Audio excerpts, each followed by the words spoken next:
morning, I'm Andrea with Egger Equine Sports Massage, and this is my Appaloosa Gelding Frosty. Today I just wanted to go over with you a group of muscles called the thoracic sling. I have a lot of discussions with clients about this muscle group, and it's a new idea to a lot of them, so I wanted to explain it. But essentially, horses don't have a collarbone, so they have nothing to hold their forelimbs in place in a bone structure sort of way. So there's a group of muscles that is very important in holding all of this together. So those muscles include the Serratus Ventralis group, which includes the cervical region that goes into the neck here. It's a very thick muscle. And then there's actually a thoracic region of the Serratus Ventralis that kind of fans out underneath the saddle. So in addition to that, you have the trapezius muscles, which go over the wither area. You have, I'm gonna keep turning here.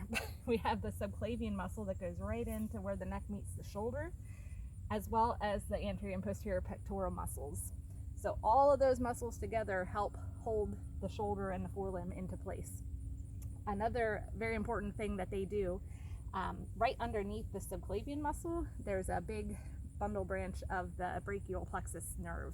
And that nerve is very important, goes all the way through the body. So if there's an impingement here, you can see a lot of issues even down into the hoof. You could have hoof imbalances because of impingement of that nerve here under the subclavian muscle.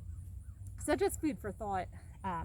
If you're seeing problems in different areas of the body that are not directly related to what you're seeing be sore, it could just be a nerve impingement elsewhere in the body. As I often say, everything's all connected, so it's very common for things like that to happen. Another concept with the thoracic sling to be aware of is horses were not designed to carry riders.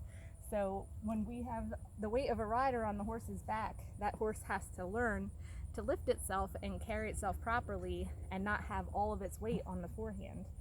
So if it's not carrying itself properly to balance the rider, or if the rider isn't balanced themselves, you can see a lot of issues in the thoracic sling muscles just by trying to brace itself and hold itself where it should be, which is hard for them to do while they're balancing a rider, especially if the rider isn't balanced. So just some different ideas to think about when you're seeing a horse that's on the forehand, or if your horse is experiencing soreness here. That is something that's very, very common. Things that you can do to help with really proper function of the thoracic sling muscles would be to work with a trainer if you're unsure of your balance, or if your horse is balanced, to get yourself to that position.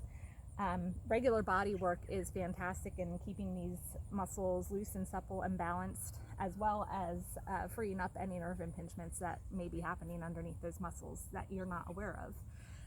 There's a lot of different stretches that you can do to help keep that area mobile.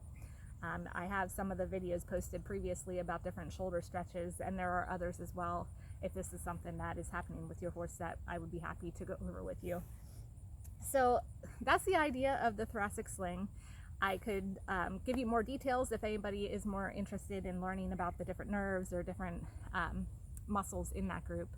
And thank you for watching. If you have any questions about this area, please comment below and I'll be happy to chat.